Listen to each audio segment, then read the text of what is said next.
Il y a des femmes très impolies. Il y a des femmes insoumises. Tu parles, elles parlent. Tu gifles, elles te giflent.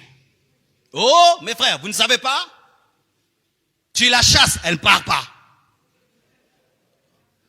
Elle te dit, c'est à toi de partir, moi je reste ici.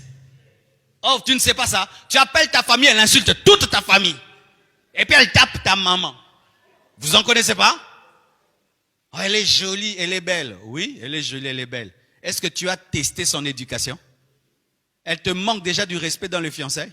Elle va te manquer du respect dans le mariage. Elle te manque du respect déjà devant tes parents. Elle va manquer même du respect à tes parents. Le mariage est dangereux quand tu épouses une mauvaise personne. Le mariage est dangereux lorsque tu ne sais pas avec qui tu te maries. Le mariage est dangereux quand tu ne sais pas qui t'accompagne dans cette grande lutte. Le mariage est dangereux lorsque tu prends à la légère les critères de la personne qui doit t'accompagner, ou tu as des critères superficiels. Il doit parler bien français. Toi, tu épouses le français, mais on peut t'insulter en français, on peut te tromper en français, on peut te faire pleurer en français, même en anglais. Oh non, pourquoi tu épouses cette fille-là? Quand il porte la robe, waouh, ça lui va. Toi, tu épouses la taille. Hey, elle va te tailler. Elle va te tailler avec la taille. Et tu sais, quand une femme est belle, si elle te fait du mal, tu ne verras plus sa beauté. Dans le mariage, ce qui est bizarre, c'est que quel que soit le niveau de la beauté de ta femme, tu te rends compte qu'en soi, ce que tu recherches, c'est son caractère.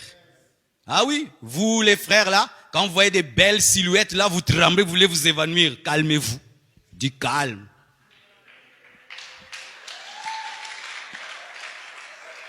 Calmez-vous, calmez-vous. Mettez même des glaçons, calme.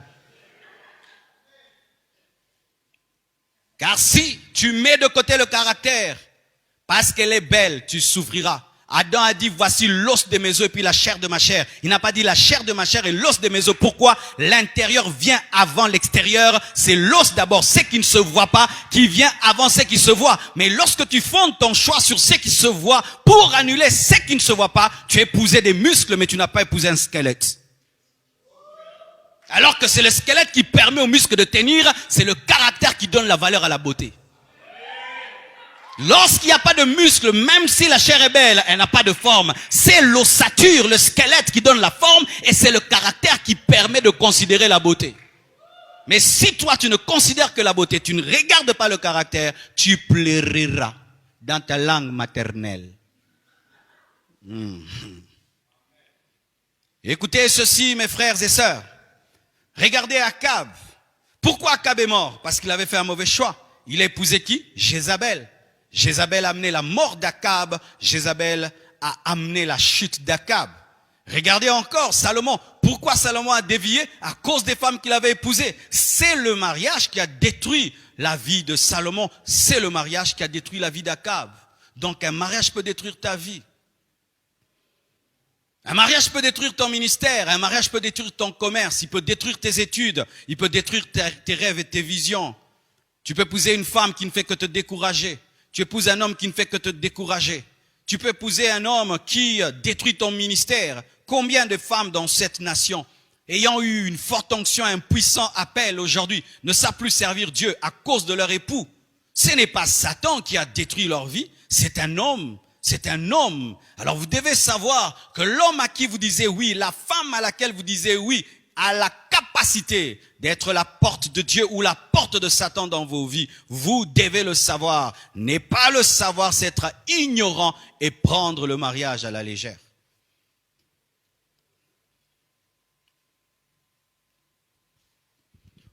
Le mariage, pourquoi il n'est pas un jeu? Parce que Dieu prend très au sérieux le mariage. La première personne qui prend le mariage au sérieux, ce n'est pas ton père, ce n'est pas ta mère, ce n'est pas le pasteur, ce n'est pas ta femme, ce n'est pas ton mari, c'est Dieu lui-même. Dieu prend très au sérieux le mariage. Même si vous êtes mariés, vous deux, avec un seul homme de Dieu, il n'y avait personne. Quand vous engagez de vous marier, c'est pour la vie. Vous savez, j'ai déjà béni un mariage sur Skype. J'ai un fils que j'ai connu à Paris. Et puis, on a vraiment tissé des grandes relations. Et Dieu l'a envoyé dans les îles de la Réunion. Et là-bas, il ne connaissait pas de pasteur. Et il a rencontré une réunionnaise là-bas. Et ils se sont mariés. On a fait un culte en Skype, il y a de cela 3 ou 4 ans. Et je les ai prêchés sur Skype au travers d'un écran. Et puis je les ai bénis et je les ai fait porter les alliances. Et ils respectent cet engagement comme s'il y avait des gens. Ils étaient eux deux dans la chambre, mais ils sont mariés. Pourquoi Dieu était là? Alléluia. Dieu prend très au sérieux le mariage. Écoutez 2 versets importants sur le mariage. Hébreux 13, verset 4, la Bible dit que le mariage soit honoré de tous. Et le lit conjugal exempt de souillure. Les gens évitent des taches sur leur drap alors qu'il faut éviter l'impudicité sur le lit.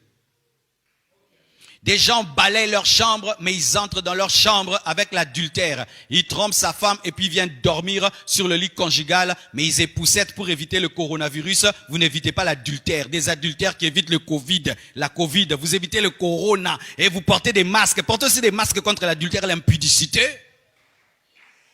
S'il est sérieux que vous prenez vraiment contre la Covid, vous le prenez contre l'impudicité et l'adultère, il y aurait l'onction et la puissance sur cette terre. Hein. Vous voyez comment vous respectez ce petit virus qui tue le corps, mais considérez le péché qui tue l'âme. Que le mariage soit honoré de tous. Tu dois honorer ton propre mariage, tu dois honorer ta femme, tu dois honorer ton mari. Tu ne peux pas parler à ton mari n'importe comment, à ta femme n'importe comment. Tu ne dois pas mépriser ton mariage et tu dois protéger ton mariage de toutes les personnes qui n'honorent pas ton mariage.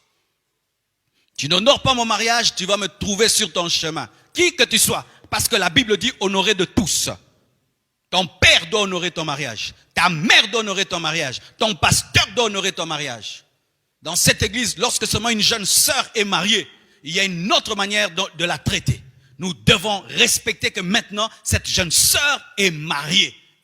Ça te dit, pasteur, je dois rentrer à la maison parce que mes enfants m'attendent, mon mari m'attend. Maman, il faut partir. Pourquoi? Il faut honorer le mariage. Mais si déjà toi-même, tu n'honores pas ton mariage, personne ne va honorer ton mariage. Si toi-même, tu méprises ton mari, personne ne va honorer ton mari. Si toi-même, tu méprises ta femme, personne ne va honorer ta femme. Beaucoup de conjoints ne sont pas respectés parce que leur propre conjoint ne les honore pas. Si tu traites ton mari comme un roi, tout le monde va le traiter comme un roi. Si tu traites ta femme comme une reine, tout le monde va traiter comme la reine. Mais si tu l'insultes, tu méprises ton mari, tu lui manques du respect, tout le monde le touchera. Souvent dans les belles familles, quand est-ce qu'on touche l'autorité de l'homme ou de la femme? C'est lorsque toi-même tu méprises ta femme, tu méprises ton mari.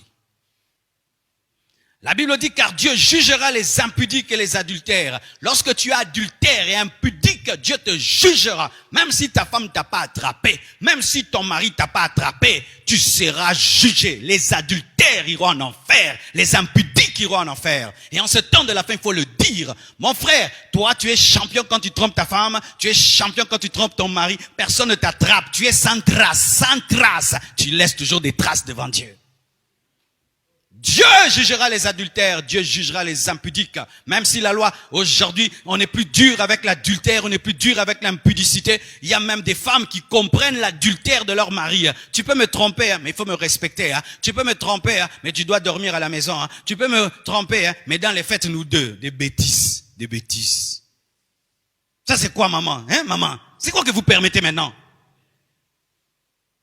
Tu peux me tromper. Prends toutes les copines du monde, mais moi je suis la première dame. Prends toutes les petites copines du monde, mais moi c'est mon nom qui doit être sur